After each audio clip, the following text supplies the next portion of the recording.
మీరనుకున్నట్టు community marketing system ఏదో చెప్పారు. దాని ద్వారా రైతులు పండించినప్పుడే ముందుగానే రేట్ ఫిక్స్ చేసుకొని కొంటే దాని ద్వారా అవుతుంది అనేసి నేను కేవలం అది ఎంఆర్పి ఆ! మద్దతు ధరకు వ్యతిరేకంగా చేసిన వీడియోలో నేను చెప్పిన పరిష్కారం అది. ఇది ప్రపంచవ్యాప్తంగా అందరికీ ఉంది. ఇప్పుడు మురళి గారు మనకు టమాటా ధరలు విపరీతంగా పైకి కిందికి అవుతుంది. అవును. మీకు వేసే రోజే అమ్మే ధర తెలిస్తే హ్యాపీగా వెరీ హ్యాపీ, రైట్? వేసే రోజే అమ్మే ధర తెలిస్తే యుల్ బి వెరీ హ్యాపీ. ఈ ధర నాకు గిట్టుబాటు అవుతుందా లేదా అని చూసుకొని మీరు వేస్తారు. కమోడిటీ మార్కెట్ ఏం చేస్తుందంటే మీలాంటి వాళ్ళందరూ టమాటా పండించే రైతులందరూ టమాటా క్రెడిట్స్ కొనగానే మీకు తెలిసిపోతుంది ఎంతమంది రైతులు వేస్తున్నారు అనేది. ఇంకా వేస్తా పోతుంటే ధర తగ్గుతా పోతుంది. ధర తగ్గుతుంటే మీరు మానేస్తారు, ఆపేస్తారు.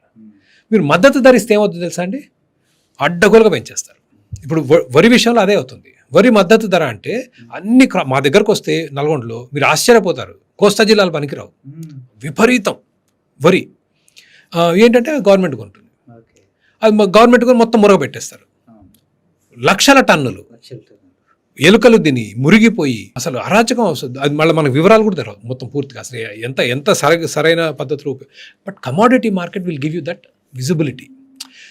కానీ ప్రభుత్వం నిషేధిస్తుంది. ఏంటంటే ఇది గ్యాంబ్లింగ్, వీళ్ళందరూ గ్యాంబ్లింగ్ చేస్తున్నారు. నేను ఇప్పుడు రైతుకి మద్దతు ధర వస్తుంది, కొన్నోడు ఏం చేసుకుంటాడో వాడి ఇష్టం.